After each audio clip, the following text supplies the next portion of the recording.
alors di sant suñu sponsor yi ñuy gunge ci matinal bi ñu dalal suñu gan Babacar Sembène la moom mooy directeur général ARM di agence de régulation des marchés monsieur Sembène ñu ngi lay nuyu di la ziar di la dalal jàmm. maa ngi leen di nuyu Naata di leen remercier aussi ci invitation bi ak opportunité bi ngeen ñuy jox tey pour ñu mën a partager ak public bi suñu liggéey. ak wàllu aussi par rapport ak yi nga xam te ne ñu ngi koy def en termes de jéego. Pour véritablement aider ci campagne commercialisation bi.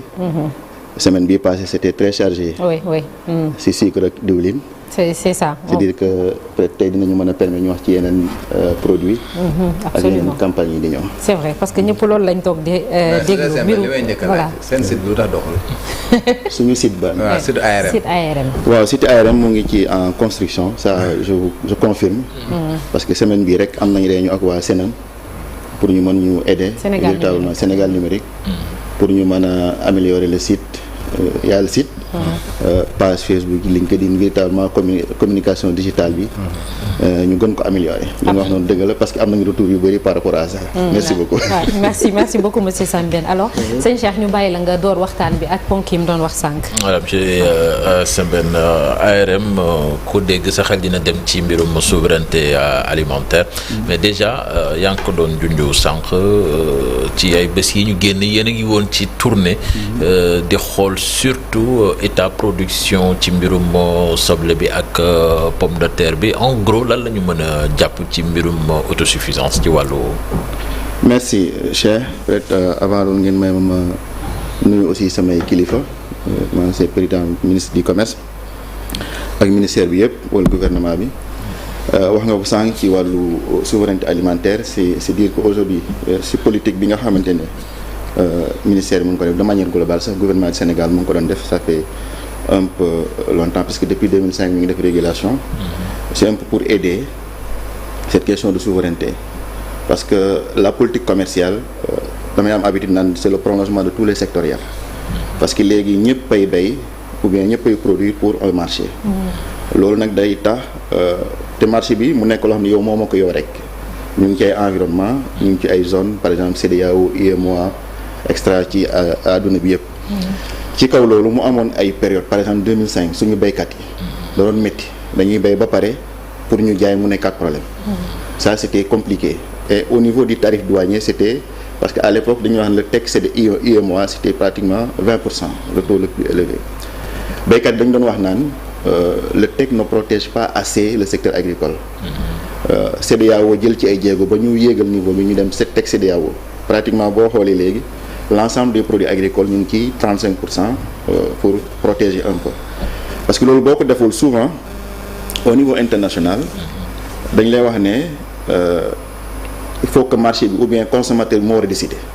loolu day indi wàllu yi nga xamante ne moom la si wàllu njëg yi ñoo ne le consommateur il faut moom choix boobu ñu ne laisser bàyyi leen ñu produire pour yéen parce que ñoom ils ont un dispositif d'accompagnement bu xaw a doy waar aussi beaucoup plus compétitif que nos producteurs locaux de sorte que ñoom boo leen bàyyi noonu ñu ñëw compétir sur le même marché que nos producteurs locaux su ma nee producteurs c'est valable même pour l'industrie suñu producteurs yi duñu mën a compétir au même niveau que ñooñu bu ñu nekkoon ci wàllu tarif douanier bi rek day compliqué à l'époque le gouvernement du Sénégal c'était le cas de l'oignon a pris des mesures de contingentement des importations maanaam bu production locale bi ñëwee ñoom dañuy arrêter carrément les importations. foofu la ñu toll jamono. c'est foofu la ñu toll am kii bi. dañuy arrêter carrément les importations pour favoriser la production locale. maintenant loolu nag dafa am jeexital yu bari parce que boo jëlee réewum Sénégal dañu lay wax ne pratiquement 60% de la population est dans l'agriculture. nga jël la participation ou bien contribution agriculture secteur agriculture à la formation du PIB maanaam richesse réew mi c'est en moyenne 15%. nga jël 60% de la population qui contribue à hauteur de 15% xam nga néew na léegi nag naka ngeen mën renverser tendance boobu maanaam créer de la richesse au niveau de ces 60% là mooy da ngay def de sorte que ñooñu nekk ci secteur yooyu bu ñu béyee ba pare mën a jaay parce que bu ñu jaayul aussi voilà xam nga neexul nga béy ba pare mu yàq sa loxo wala mu nga jaay ko à des prix yoo xam te ne c'est pas bien ou bien sont pas rentables day tax béykat bi day décourager du mën a béyati te ñu xam ne aussi au niveau de l'alimentation par rapport ak àdduna bi nu mu demee léegi li ñu xam ne géopolitique mondiale. bu ñu retourner arrière man prix yi dafa seet njëkk yi dafa seet lépp yokku. parce que dafa am yu bëri yoo xamante ni dépendre su ñun. les fluctuations du dollar xam nga ne c'est pas le Sénégal. engrais nga jël les facteurs climatiques. dépendre ci yow. nga jël le transport maritime international dépendre ci yow. yooyu yëpp c'est des facteurs yi nga xamante ni day influer par rapport au coût des produits de sorte que. gouvernement du Sénégal dañu ne au lieu may dépendre ci excès il faut que ma créer les leviers nécessaires pour booster ma production locale. léegi yéen pour ngeen fexe ba baykat yi li ñu produit ñu mën ko jaay yan mesure ngeen jël. voilà xam nga loolu bu amee ba pare baykat bi bay na. léegi mission bi ñu defoon nii c'est en perspective préparer la campagne de commercialisation. parce que xam nañ ne le calendrier cultural aujourd'hui les récoltes vont arriver au mois de janvier février. donc balaa loola nag ñun dañuy anticiper. ci problème yi parce que problème dina am. léegi ñu anticiper ci loolu on a fait une tournée presque de 4 jours de la zone des Niayes jusqu'à la vallée. Kayar lañ commencé Noto Thiep Potou Ross Béthio Dagana yooyu yëpp visité nañ ko dem ba Podor dugg Mbane pendant 4 jours avec sama collègue directeur de l'horticulture ñu ànd dem visiter tool yi waxtaan ak baykat yi xool aussi yan dispositif lañ mën a def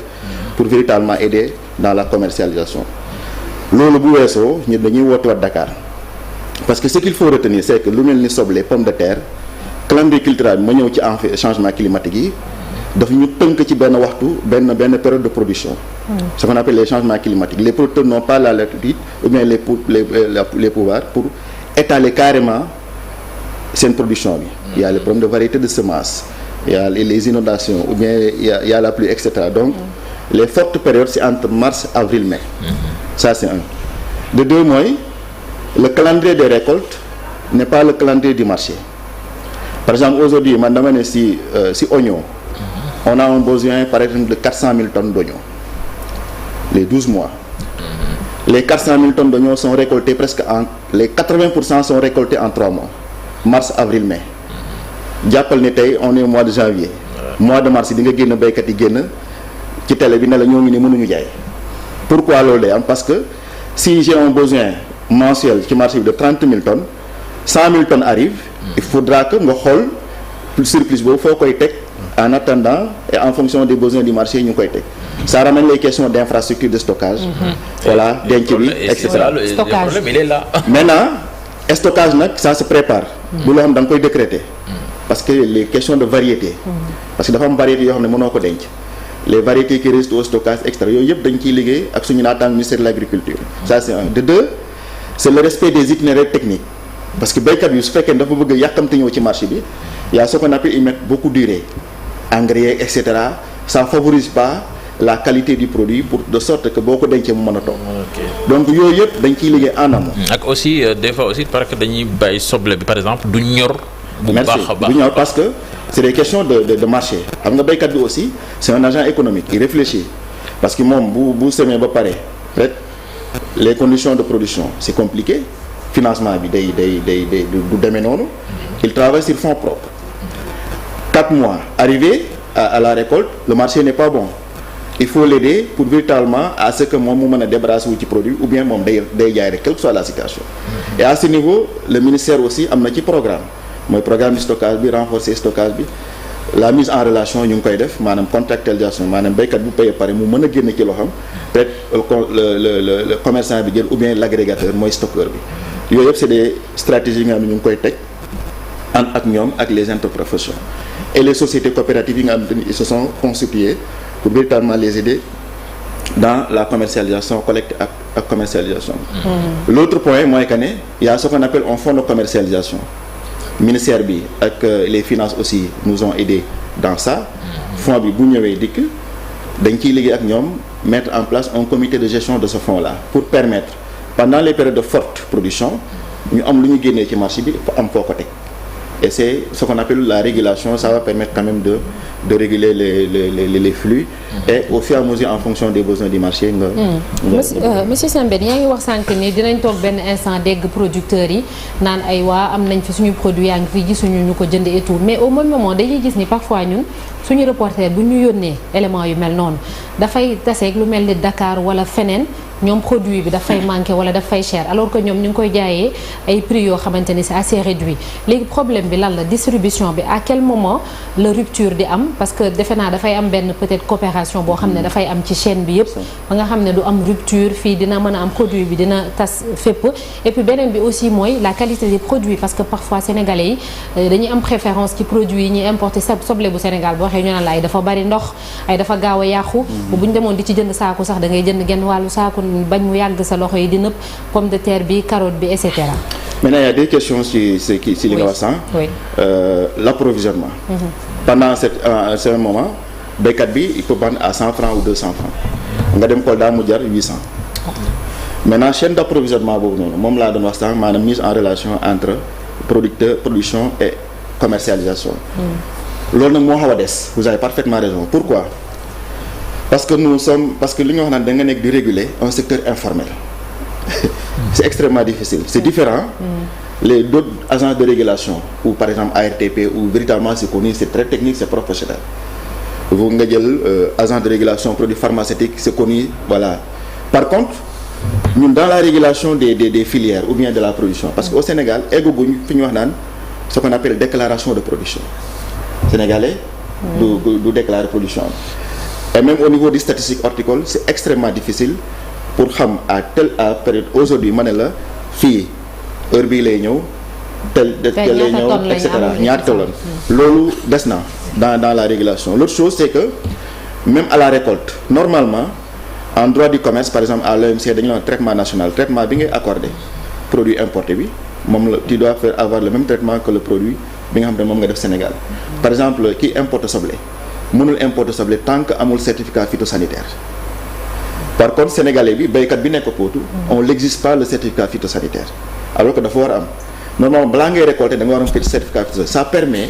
à l'État ou bien à la régulation nga am des données ça boobu mooy benn bi l'autre chose c'est que mooy la distance vous avez parfaitement raison par exemple le producteur aujourd'hui qui n'est pas connecté wala xamul information bi am Kolda parce que mooy mbayum dër je pense que noonu la ñu ko waxee ci olof maraîchage waaw maraîchage c'est pratiquement la zone des Niayes Vallées tey da ngay dem Kolda carotte bi di jar 1000 francs parce que carotte il faut nga def ko froid nga yóbbu ko foofu parce qu'il y a pas de production de carotte donc foofu day surtout les zones reculées Kolda Ziguinchor Tamba souvent les produits maraîchers day cher parce que day jógee zone des Niayes war a def logistique boobu yëpp pour egg yeneen zones yi nga dem yeneen zones yi Thiès Louga où ils sont un peu proches des zones de production sont pas trop chers donc yooyu aussi dañ ciy liggéey kii bi maintenant on essaie de travailler sur ce qu'on appelle le différentiel de transport ça aide un peu virtuellement à ce que différence bi du am trop entre les zones de consommation donc loolu aussi liggéey bi ñu ci def mais man li may laaj mooy da nga ko wax sànq dafa am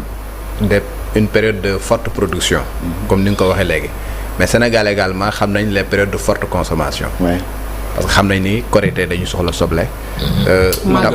Tabaski dañuy soxla soble Gàmmu dañuy soxla soble Màggal dañuy soxla soble léegi nag yéen ñi nga xamante ne yéen les régulateurs est-ce que données yooyu yëpp parce que am ngeen di ngeen am un calendrier n'importe quel calendrier boo ko jëlee xam nga projection Màggal kañ la Gàmmu kañ la Korité kam na voilà en fonction de la production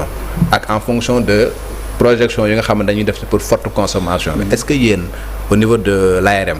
agence de régulation des marchés seen régulation loolu warul mën nekk benn donnée bu nga xamante ne ngeen liggéey ci pour mën a éviter un certain nombre de choses. Tout à fait loolu dañ koy def parce que aujourd'hui à date on a par exemple Kazu Rajab le 25 vous avez appel Layène 30 vous avez Porokhane le 5 février pratiquement je pense après am nga Korité bi le 8 mars ay vers le 8 mars extra noonu la ñu koy defee Tabaski extra on a les dates et à chaque fois nga jéem aussi par rapport aux périodes de forte consommation aussi nga développer des stratégies pour de sorte que véritablement du am yenn rupture yi maintenant il arrive des moments où par exemple les Tabaski et tout da doon ñëw en fin campagne parce que dañoo ay juillet léegi yéeg na ba dugg véritablement période campagne locale donc jafe-jafe yi dootul bari en termes de disponibilité du produit parce qu'il y a ce qu'on appelle la disponibilité après véritablement il y a ce qu'on appelle l'accessibilité donc su fekkee ne produit mu ngi ci réew mi jot ci du jafe lool fu muy xawee jafe tuuti mu dépendre nekkatul ci réew mi dañ ko war a dem indi donc foofu day indi jafe-jafe mais ce qui est sûr c'est que mooy que ne calendrier boobu on l'a et ñu def aussi des stratégies en fonction des arrivées de sorte que véritablement il y aura pas trop de tension sur le marché maintenant nag loolu voilà liggéey boo xamante ne lu xaw a jafe la. parce que régulation ce qu'on appelle la gestion des déséquilibres intérêt yi dafay bari. Le consommateur, l'intérêt du consommateur, c'est pas l'intérêt du producteur, c'est pas l'intérêt du commerçant. Parce que ku ci nekk rek yaa ngi tirer pour que ce côté nooy. léegi ce qui fait que quand le consommateur est content parce que consommateur bi ñun tamit dañu bëgg produit bi bari. mu prix yi wàcc njëg yi wàcc le producteur n'est pas content parce que il va vous dire sama prix bi ma jaayee neexul. entre-temps commerçant bi mu ngi bëgg spéculer il n'est pas content parce que donc ñu bëri ku ci nekk rek ak fi nga ne yaa ngi xool naka mais ça c'est l'État qui doit réguler sans faire de parti pris pour benn moo tax sànq ma ne c'est la gestion des déséquilibres des déséquilibres yooyu di am ci kii bi ne naka nga koy gérer bi may tàmbalee sànq wax naa ne dañ nekk di réguler un secteur informel c'est extrêmement difficile parce que la régulation dama ne y a deux choses c'est l'organisation et l'information maanaam côté organisation c'est extrêmement difficile au niveau des acteurs etc virtuellement et l'information par comparer aux autres secteurs de régulation télécommunications etc où virtuellement c'est très bien casé donc mais ce qui est sûr c'est que au niveau du ministère du commerce il y a des stratégies qui se développent je pense que ministre du commerce Serigne Gueye génn na démb wax ci am na ay plans yu nekk di def il y a aussi les assises les états généraux du commerce yi nga xam ne def nañ ko te il y a des solutions des recommandations yi nga xam ne génn nañ ci il y a aussi le programme de stockage bi nga xam ne état aussi mu ngi koy def am na beneen programme bi nga xam ne aussi def nañ ko ak la grande distribution pour véritablement aider à ce que nos produits locaux mën di dugg ci kii bi ministre bi aussi annoncé na programme boobu 2000 magasins extra des magasins témoins extra des boutiques témoins yooyu yëpp c'est pour améliorer la distribution. mais justement les infrastructures de stockage yi nga xamee ni nee nga ne état bi mi ngi ci bay waaram est-ce que dañ ko jàppee c'est la chasse gardée de l'état ou bien privé yi tamit mën nañ leen ko tëjil ñoom tamit ñu. non c'est pas la chasse gardée de l'état parce que l'état ne peut pas tout faire. parce que boo xoolee infrastructure ça coûte extrêmement cher état amul di kii bi ñu koy budget boobu yëpp. du coup dañuy inviter le secteur privé véritablement ñu impliqué wu parce que quoi qu'on dise le secteur privé sénégalais aussi était très timide dans le secteur agricole parce que dañoo doon wax ne y a trop de risques et cetera. L'autre chose c'est que léegi commerçants yi ou bien les distributeurs ils commencent à comprendre parce que bu paxee état sauté ñoom que ne peut-être secteur bi ñu nekkoon import dootul dox. donc ils sont obligés véritablement ce qu'on appelle reconversion jéem a investir dans ce secteur-là pour aider. et gouvernement bi def na ci am jéego par exemple le système de récépissé d'entrepôt. Ça véritablement c'est pour aider le secteur privé maanaam un privé qui investisse dans une capacité infrastructure de stockage peut avec le béykat bu fa dencee am un récépissé boobu c'est comme un chèque ça lui permet quand même au niveau de la banque marché bi jaayagul stock bi mais mu dem ci banque bi il y a des banques qui reconnaissent am fa xaalis presque à hauteur de 80% pour mu mën a continuer activité am le temps que production bi mu dem donc loolu dafay inciter le secteur privé mu mën a investir dans le stockage maintenant les modèles de stockage aujourd'hui parce que wax naa ko sànq c'est pas justement installer des infrastructures pour installer des infrastructures parce que c'est un investissement et sur chaque investissement nit ki day xaar rentabilité maintenant aujourd'hui il y a plusieurs modèles parce que boo xoolee il y a des modèles où c'est producteur bi par exemple un agrobusiness bu nga xam dafay jël stock capacité de stockage chambre froide def ko ci toolam maanaam day bay dugal ci chambre froide ça c'est un beneen bi un privé comme vous dites mu ñëw installer chambre froide am après nag il faut que chambre froide bi puisse recevoir des produits maanaam nit ñi ñëw fa léegi il faut que tamit ñu liggéey ci loolu de sorte que benn association de producteurs par exemple bu nekk Kayar jël production bi ñëw dugal ko ci chambre froide bi mais stockage ça a un coût naka lañ koy fayee le financement et cetera boobu beneen modèle la beneen bi le gars day ñëw investir mais il fait les deux dina am benn partie boobu rek da koy bay pour au moins ne pas dépendre uniquement petit producteur bi après muy def prestation de service képp koo xam ne aussi bëgg nga denc nga ñëw denc foofu maintenant nag wax naa ko sànq le stockage ça se prépare depuis la semence c'est pas quelque chose boobu tey da ngay xëy rek nga récolter sa pomme de terre bàyyi ko ci naaj bi ñaari fan soog ko yóbbu ko chambre froide day yàqu à la kulli raison pour laquelle aujourd'hui c'est pas ce qu'on appelle en économie dañ nekk ci économie d'apprentissage. Par exemple, quand on a commencé le stockage de la pomme de terre, vous vous rappelez, 4 ans et 5 ans, c'était une catastrophe. Produit bu mu ñëwee ci marché bi dawul siit consommateurs yi jóg voilà kii yi baaxul et cetera c'est parce que ñoom variétés yi ñu defoon baaxuloon c'était pas destiné à ça. ñu demaat defaat ay études xoolaat extra ba léegi da ngay xool même pomme de terre bi nga xam ne ñu ngi koy def Sénégal mën nañ ko denc 4 5 mois 6 mois bu génnaatee baax donc yooyu yëpp c'est des recherches. Sur l'oignon, on a testé l'année dernière, je pense que vous avez bien suivi, il y avait du stock dans les chambres froides, ça n'a pas trop donné. Bi tooy xam nga nu muy woowee noonu tooy et cetera loolu day tax bu génnee produit du résister donc yooyu yëpp c'est des variétés yi nga xam ne il y a plusieurs types de variétés qui vont aider véritablement à de sorte que parce que quoi qu'on dise lépp lu ñu mënti def dans la production dans le stockage et tout la destination finale c'est le consommateur bu consommateur bi satisfaire rek si kii bi ñun on retourne l'information pour dire que véritablement wax nga ko sax naata même nous à la maison waaw on nous toppe comme ça seen soble bi baaxul seen pomme de terre bi baaxul et cetera mais il faudra que véritablement au fur et à mesure ñu jéem a def de sorte que loolu tamit mais sur le caractère informel bi nga doon wax sànq parce que am na yenn filières yoo xamante ni dañoo am ay interprofessionnels organisé wu nañu par exemple boo xool soble bi boo xoolee ci vallée bi wala feneen organisé noonu nekk nañu ni peut-être pomme de terre bi et tout est-ce que du foofu la ñu war a def peut-être benn travail bi c'est vrai que bon il y a plusieurs produits mais ndax mënuñu ko catégoriser de telle sorte que di ngeen am ay interlocuteurs ba ñoom ci seen bopp bu ñu amee seen i problème parce que ñoom ñoo koy dund ñoom ñooy nekk ci tool yi ñoom ñooy nekk ci marché bi nga xam ne dinañ mën a peut-être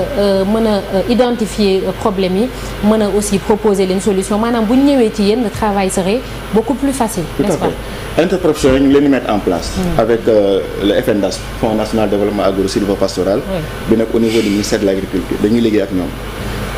interprofession soble def nañ ko riz carotte pomme de terre et cetera mais les interprofessions il y a des collèges des producteurs collège des commerçants transformateurs et cetera loolu am na maintenant mu des fonctionnalité voilà dynamique bi quoi. il faut ñu redynamiser parce que boo xoolee dans les pays développés les sociétés coopératives pratiquement ñoom ñooy def lépp. oui. Même dañuy dem sax ba am seen stratégie de distribution. seen marque bopp seen marque bopp. par exemple les grandes distributions yu bëri boo xoolee c'est des sociétés coopératives ñoo ko créé. oui. maintenant nag Sénégal nag foofu la ñu war a dem. de sorte que ñoom vous avez une société coopérative peut-être qu'il y a 1000 membres 1000 membres yooyu war nga xam ku ci nekk ñaata hectares la def. ku ci nekk ban variété la def yéen sax da ngeen war a dem même dans la société ngeen homologué ne variété bi la ñuy béy ci su coopérative bi. c'est vrai. loolu première chose. ngeen def ko de sorte que produit bi nii la war a demee avec un cahier de charge on collecte ñoom bu ñu ko collecté aussi ñoo xam na kan lañ koy jaay ça c'est des activités privées boo gisee gouvernement bi est là toujours derrière di accompagner c'est parce que les interprofessions les sociétés coopératives dynamique bi moo des en interne mais ce qui est sûr c'est que l'animation de ces interprofessions seen organisation interne ak disposition yëpp avec ministère de l'agriculture parce que il y a le secrétariat aussi bi ñu ko def pour l'animation de ces sociétés coopératives je pense que ça va aider véritablement ñu gën a formaliser parce que damay dama am habitude naan leen vous êtes des privés parce que mbay mi léegi business la même bu fekkee dañ koy bay parce que dès l'instant que vous produisez pour un marché vous faites un business c'est du business quoi mais c'est même si c'est des petits producteurs etc mais des petits producteurs par exemple 1000 petits producteurs regroupés minimum ils font 3000 hectares 3000 hectares boo ko kiiyee c'est un agro-business donc ci loolu lañ leen di organiser ci loolu lañ leen di woo tamit plus d'organisation et cetera parce que ça va devenir de plus en plus compliqué parce que boo xoolee géopolitique internationale bi ñu nekk nii géopolitique sous-régionale bi ñu nekk nii les États sont en train de développer ce qu'on appelle le go out aller attaquer les autres marchés au niveau de l'UEMOA mënoo ci dara j'ai reçu il y a un mois des étrangers ils se sont installés à Lomé parce qu'ils font 10 000 hectares d'oignons te seen cible mooy fan c'est le marché sénégalais boo xoolee Lomé c'est dans l'UEMOA aujourd'hui Togo bu jógee ne day exporter vers le Sénégal même en période de gel ça va être compliqué xam nga aujourd'hui ñu ngi ne dañuy arrêter importation ça marche pour le moment pourquoi parce que peut-être c'est l'Union européenne amuñu intérêt trop à attaquer des pays comme le Sénégal naan si ces produits là d'autant plus que le Sénégal mu ngi nekk stratégie pour génn PMA nekk pays en développement donc c'est des choses yi nga xam te ne kenn dootuñu ko baal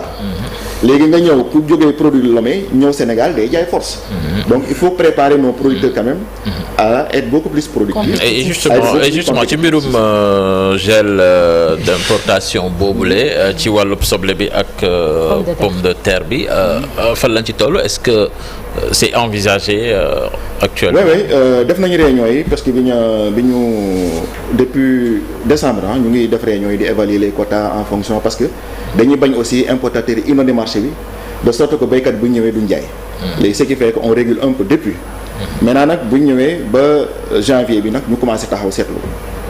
Pomme de terre on a l'information, les récoltes commencent la semaine prochaine. Donc on a arrêté les importations le 10 maanaam vendredi bi passé. La lettre circulaire a été signée. mu des soble. Parce que l'année dernière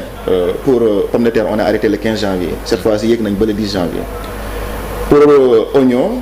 l'année dernière on a arrêté le 15 janvier, le 15 février. Mais je suis sûr que ne duñ génn mois de janvier bi parce que bi ñu defee mission bi gis nañ ne récolte yi avancé na bu baax a baax a baax. te soble dina bari. Les récoltes vont arriver plus tôt que prévu. yooyu yëpp aussi c'est des choses yi nga xamante ne dans la régulation il faut nga am information parce que ñu bëri dañuy utiliser ce qu'on appelle des semences précoces. parce que ci béykat bi avec les recherches aussi au lieu muy durer 4 mois presque 3 mois lay durer. donc information boo ko amul teel nga bàyyi kii bi noonu day ñëw rek créer choc. mais je pense que cette année ci duñu egg le 15 février au mois de janvier bi ñu nekk nii duñ ko génn pour arrêter les importations. maintenant arrêter les importations aussi xam nga nee naa la Kazu Rajab day ñëw Laayeen day ñëw kii bi il faut tamit en termes d'approvisionnement du marché ñun ñu assurer loolu. c'est ça. donc yooyu yëpp kii équilibre boobu la ñuy nekk di gëm mais rassurer béykat yi tamit ne incha allah voilà en termes de pomme de terre gel bi arrêté nañ ko moo tax sama mbokku pël yi naan gaal gi arrêté nañ ko nga jël soble bi tamit incha allah bi ñu génn mois de janvier bi dinañ arrêté gaal gi. toute dernière question Naata par rapport ak ceeb bi aussi ci mbirum autosuffisance fa lañ ci toll parce que des fois temps ñu ngi dégg ci marché bi ay njëgu ceeb yoo xamee ne nañu dafa yokk ak lii yéen lan ngeen ci. waaw ceeb bi ministre bi communiqué na si démb je pense à l'importation véritablement dina am ay jéego yu am solo yu ñu ci def parce que def na mission Inde pour am négocier benn quota d'import ça c'est import. ci côté local bi dañuy dem Saint-Louis sax gannaaw suba on retourne là-bas li ñu wax naan les assises du riz woote nañ pour véritablement xool voilà naka la ñuy gën a booster parce que. Vous vous rappelez il y a 2-3 ans je pense en 2013 boobu j'étais conseiller technique amoon na fi ay jafe-jafe béykat yi ñoo doon génn naan suñ ceeb ak nii mënuñ ko jaay. maintenant c'est l'inverse nit ñi ñooy wër ceeb bi duñ ko gis. c'est pas parce que nag production bi amul am na mais c'est parce que véritablement des efforts ont été faits dans la transformation léegi ceeb bi rafet na neex na parce que d'habitude ceebu Sénégal yi même ci kër ga boo ko indee naan ceebu mbay mi baaxul. dafa bëri tànn dafa bëri lii dafa nanga naan ñoom naata duñ ko jël dafa bëri xeer mais yooyu véritablement def nañ ko liggéey bu am solo des unités très modernes se sont installées transformé ceeb bi nit ñi jël ko nag loolu tamit tax na véritablement niveau consommation bi peut-être moo bëri moo tax mu xaw a raar mais assises yi incha allah bu ñu ko def ak le comité interprofession yi ak waa SAED xam naa dinañ ci gën a def ak le ministre de l'agriculture avec son engagement pour booster encore parce que ce qui est sûr dama koy wax pour terminer il faut qu'on s'occupe de nos productions locales. C'est vrai. li ñu dal ci suukar bi mu ngi noonu diwlin bi ak yooyu yëpp. c'est parce que meew ak yooyu yëpp il faut développer notre production locale. maintenant nag transition boobu noonu foog moom tuuti coow ça se comprend parce que boo xoolee Japon je termine avec ça. bi ñu bëggee régler seen problème ceeb ils ont taxé le riz à 200% de droit de douane li ñu importé mu cher lool à l'import. bi ñuy négocier le texte CEDEAO Sénégal moo insisté. pour que le riz ne soit pas logé à 35%. Le riz ba tey mu ngi ci 10% de droit de douane. Nigeria avait demandé à ce qu'on mette le riz à 35%. mais Sénégal puisque consommation de riz dafa métti on a demandé à ce que le riz reste à 10% et d'année en année production locale bi yegg si. il y a ce qu'on appelle la renégociation c'est possible. dans le tarif pour reclasser le riz. mais bu ñu ko defoon 35% mu cher lool dina indi coow certes. mais dina mën a tax aussi nit ñi jublu ci mbéyum local bi booster suñu production locale bi oui. donc transition boobu nag dina métti nit ñi dina yuuxu dafa cher mais pour man ça vaut le coup. ça vaut le coup parce que derrière économiquement répercussion économique yi ñu ci am moo ëpp solo que importer rek. donc dans la durée je pense à long terme. je pense c'est des stratégies comme ça pour aider véritablement à ce que le Sénégal puisse véritablement gagner le pari. Au moins ce qu'on appelle pays la souveraineté alimentaire aussi. Merci. Merci beaucoup. Merci Monsieur Babacar Sambène, directeur général ARM, agence de régulation des marchés. On va se dire au revoir tout de suite léegi laata loolu ñu dem xooli ji l'observateur ak record li ñu xëyee tey.